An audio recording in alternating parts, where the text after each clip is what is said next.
for today is about smart ways in increasing productivity. Habits of productive people. We need to learn the habits of productive people so we will know the ways in increasing our productivity. Being busy does not always mean being productive. When you say I'm busy, it does not always mean I'm productive. Most of the time, it is the cause of unproductivity. That's what we call busy is lazy. Now, starting today, switch from being busy to productive. Busy people versus productive people. Busy people has different habits from productive people. Busy people and productive people. Busy people has many priorities, while productive one has very few priorities. Their mission is clearly defined, and they put their energy on the few items that will bring them the biggest results. Busy people say yes quickly. Busy people say yes slowly. They don't commit to anything that steers them away from their mission and goals. Busy people focus on actions and checking things off of their to-do list, while productive people focus on clarity before action and have very few things on their to-do list.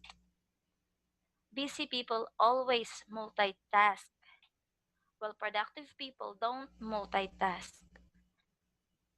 They focus on one course until completion. Busy people respond quickly to emails. Productive people don't allow emails to determine their priorities. They don't allow other people to manage their day and are not distracted by the incoming email alerts. Busy people ask, what else can I add? While productive people ask, what else can I remove? At the beginning of the day, productive people determine what needs to be done, what needs to be their most important task of the day in line with their goal. Then, throughout the day, they take time to review their priorities and eliminate or delegate anything that doesn't align with their vision. Who or what are you? Are you the busy one or the productive one? Are you trapped being the busy one?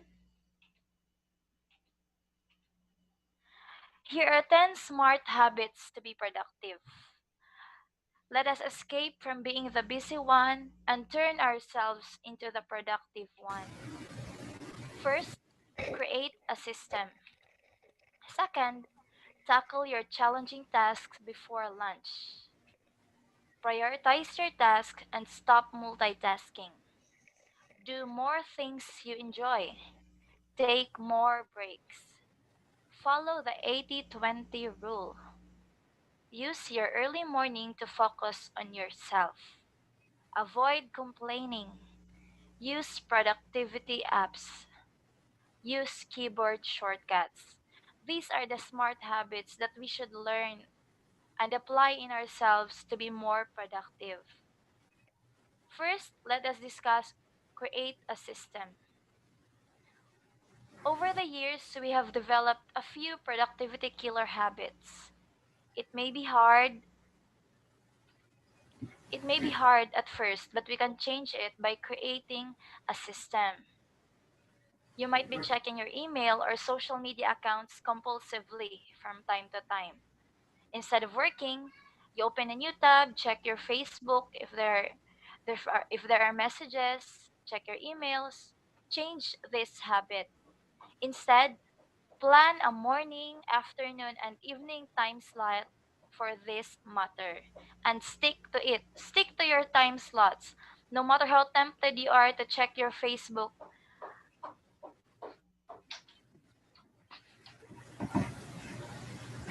otherwise, you will get distracted. If you don't stick to your time slot, you will be distracted and you will be unproductive.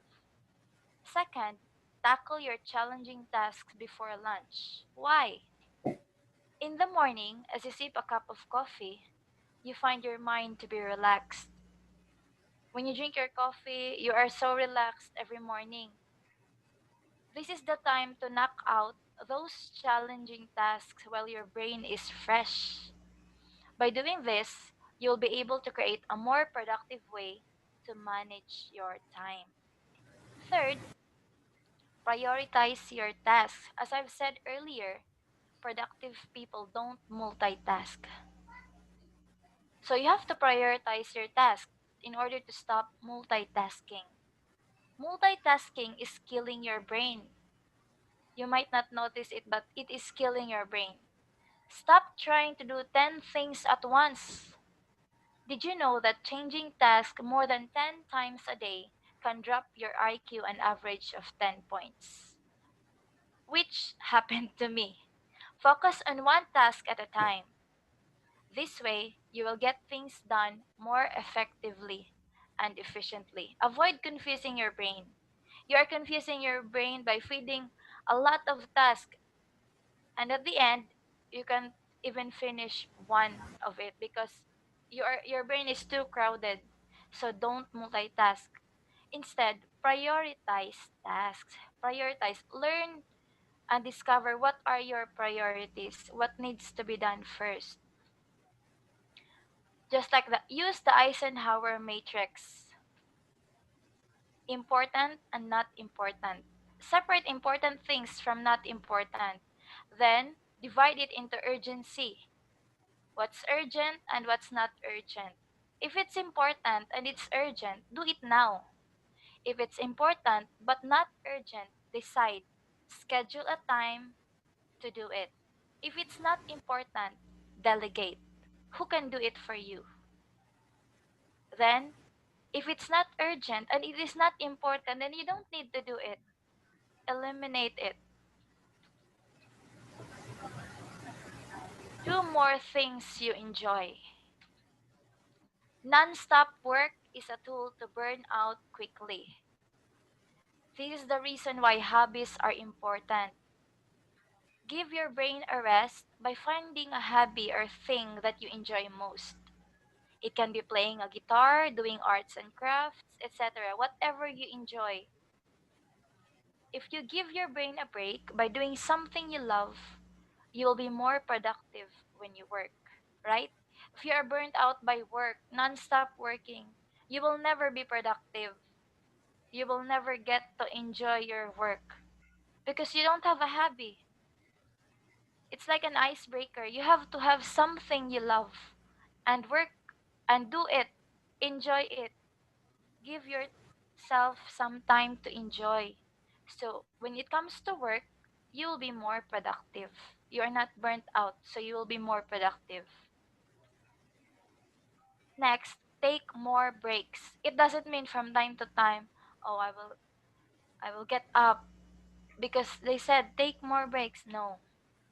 Taking quick breaks like grabbing a snack, going for a short walks outside your home, or simply looking at your plants. If you are a plantita or plantito, you can look at your plants. It can not only help your brain to rest, but it can also help your backs and eyes rest. You can be more efficient when you come back to work if you are recharged, right? If you recharge yourself from time to time. If your eyes hurt from looking at your monitor, then get up. Look at the plants around you. If you have a fish, you have aquarium, you have pets, you can look at them. Just recharge yourself by taking quick breaks. This way, you will be more efficient in your work. Next, follow the 80-20 rule. What is the 80-20 rule?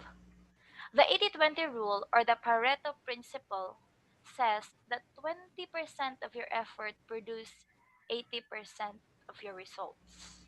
Just 20%. Imagine it's just 20% of your effort, but then it produces 80% of your results.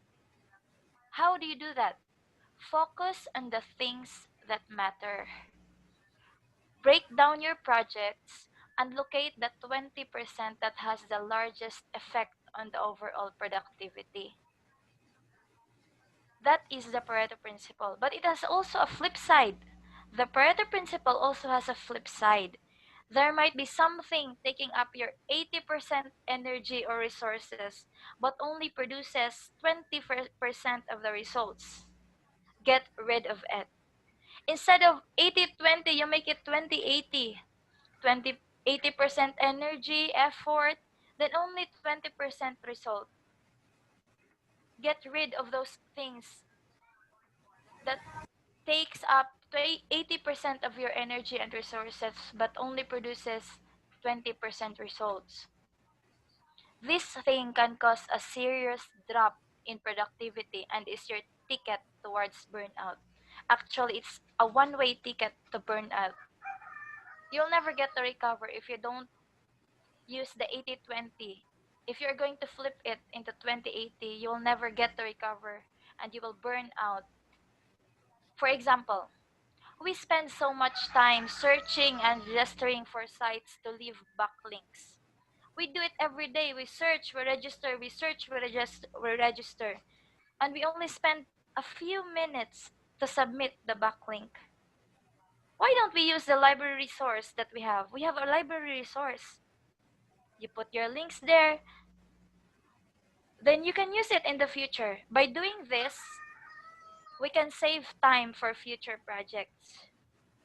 If you have new sites to work on, if you have new clients, we can use the backlink, the library resource. So you will get to save your time and apply the Pareto principle, which is 20% effort and 80% result. You can apply Pareto principle not just on your work. It can also apply it in your business, but it can also be applied to your life. The Pareto principle applied to life. What 20% of your day is producing 80% of your joy. Ask yourself there are three questions you can ask yourself. What 20% of your day is producing 80% of your joy? Are you happy with what you are doing? What 20%, what particular 20% makes you happy? What 20% of your activities are producing 80% of your energy? Is it the morning routine, your workout in the morning, you singing a song in the morning? Does that give you 80% of your energy? Then use that. Apply that in your daily life. The last question, what 20% of your friends and family are producing 80% of the love and support in your life? We have a lot of friends. We may have a lot of friends, people we know, relatives, but are you sure all of them is giving you the love and support that you need? Determine who are they, what 20% produces 80% of the love and support in your life. Don't invest too much time on people that do not support you, that do not love you, that do not produce the 80% that you need. You will never be productive if you keep on dwelling on those people that do not reciprocate or do not help you produce the 80% that you need. That is the Pareto principle. You apply it in your work, in your business, and in your life in order to be productive. Now, use early morning to focus on yourself. Yes, you need time for yourself. You need to give that to yourself. You owe that to yourself. People around you don't owe you the time for yourself. You owe that to yourself. So, you should focus. Use the early morning. Why? As soon as you wake up, don't turn on your computer or your cell phone. That is the habit most of us do. As soon as we wake up, we turn on the computer or we look at the cell phone. What are the news? What are the updates? What are my friends be up to? No, don't do that. If you're doing that, stop it right now. Use your early morning to ignore others and focus on yourself. What are you going to do? Get a good breakfast, meditate, or work out. These are all necessary fuels before you go to work for a productive day.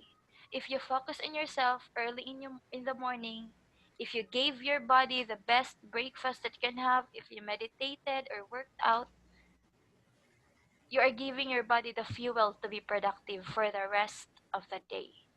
That's why we encourage you to use your early morning for yourself. Next, avoid complaining. According to science, complaining rewires your brain for negativity. Complaining is bad for you. Not just for you, actually. It is also bad for others around you. Don't be the source of negativity in your workplace. It does not only affect your productivity, it will also spread to those around you. Plus, it is a waste of time. And waste of time will never turn you into a productive person. So, avoid complaining. Suggestion is different from complaining. Let me clear this. If you have suggestions, you can say it.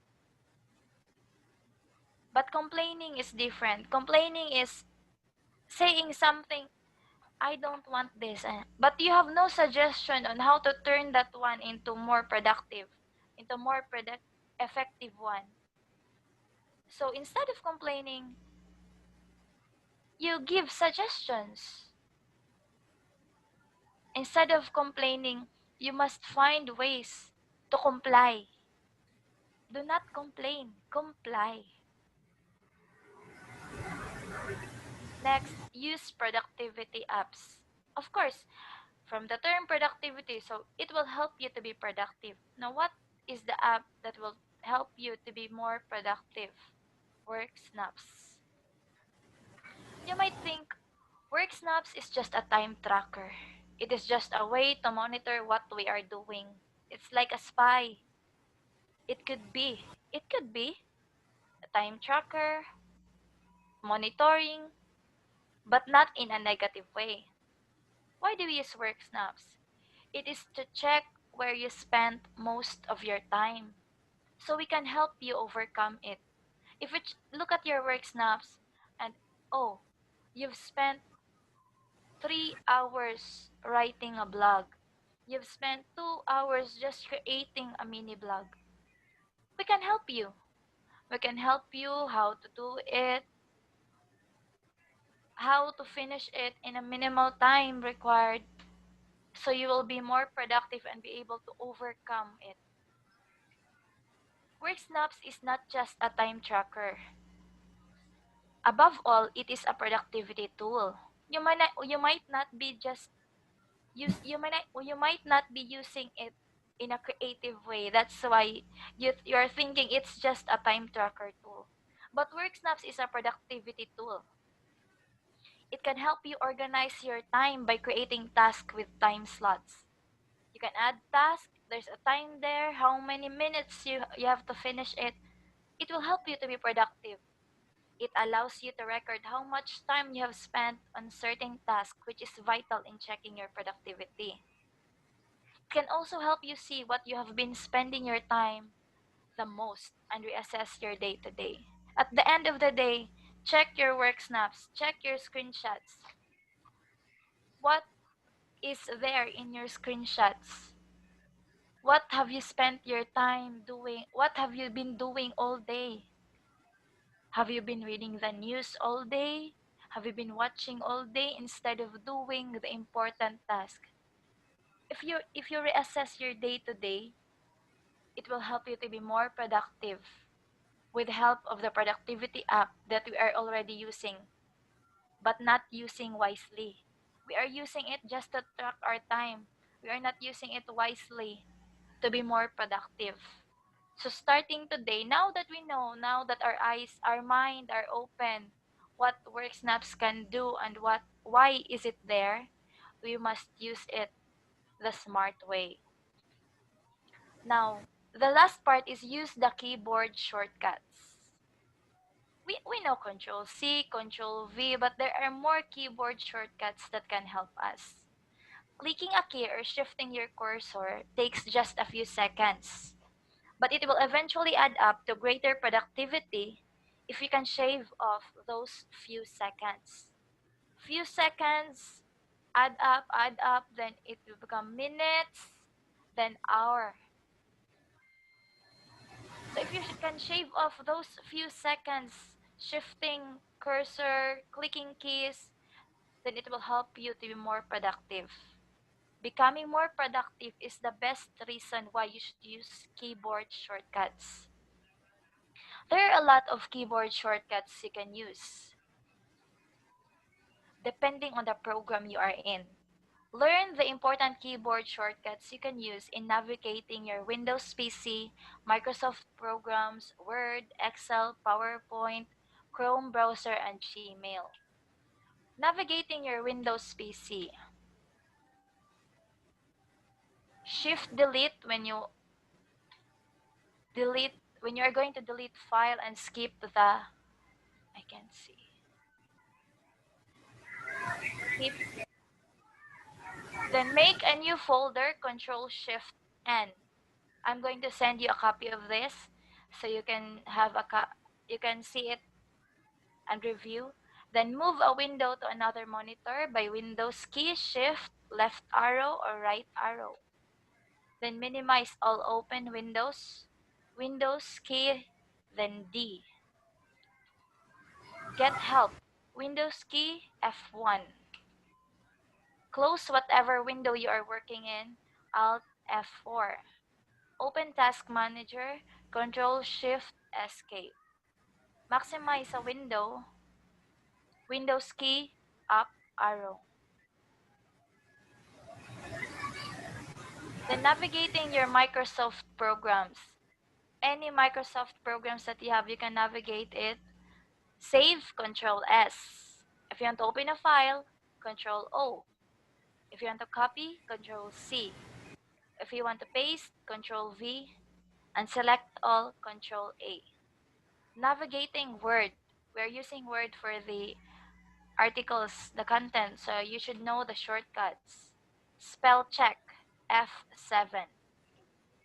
Repeat most recent action, F4. Capitalization, Shift F3.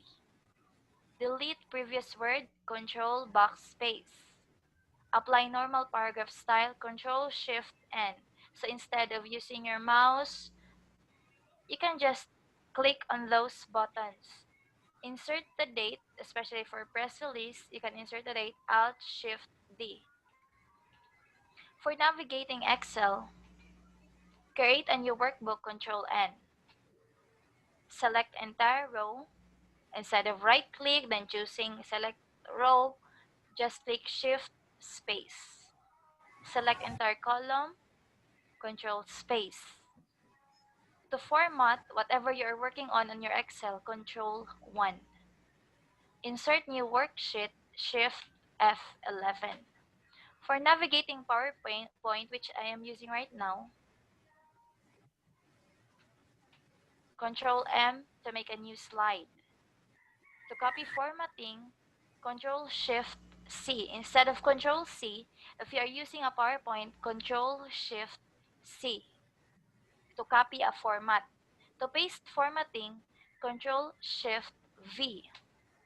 To duplicate an object, Control D. Group objects, Control G. To ungroup objects, Control Shift G. To keep objects in proportion when you are resizing, Shift and resize or hold Shift if you are using a Mac. Clear, clear formatting, this only applies to Windows, not for Mac. Control Space. For navigating your browsers, Chrome. Chrome is widely used. It is the top browser that is being used right now, so you should know the different navigating shortcuts. To open a new tab, Control T. To reopen last closed tab. If you have accidentally closed a tab, You can reopen it. Control Shift T to open a new incognito window. You know what is incognito? It is in the training videos. Control Shift and Control S. I've tried this and this is very effective. To save page as a bookmark, if it is an important spreadsheet, you may bookmark it. So Control D. Refresh a page, Control R. To drop your cursor into and highlight the URL bar, instead of using your mouse, click on the URL bar, just click Control L. To find something, if if you're looking for the meta description, the meta title, Control F. Or if you're looking for the word in the page, instead of scrolling up and down, Control F, then type the word that you're looking. To navigate email, this is specific to Gmail because you are using Gmail. Add CC, Control Shift C. To add BCC, Control Shift B. To move to next email, if you have lots of emails and are reading them, just click K. To move to the previous email, just click J. To open compose window, if you're going to make a report, just click D. To send your message, tap, then enter. Tab, then enter. To mark a message as read, slash shift J. To mark as unread, shift plus shift U. To make your text bold, this is also applicable to the word. Control B, then italicize, Control I. To underline a word, Control U. To delete a contact permanently from your Gmail, just click the number sign. To mark and report as spam, if there are spammy emails in your Gmail, just click the exclamation mark. To add a hyperlink, Control Control K. Now, before we end, I want you all to remember we all have a limited amount of time, energy, and resources to invest. But we can make sure that the way we are spending our time, energy, and resources is delivering the highest return on our investment. How? By being productive. That would be all. Thank you.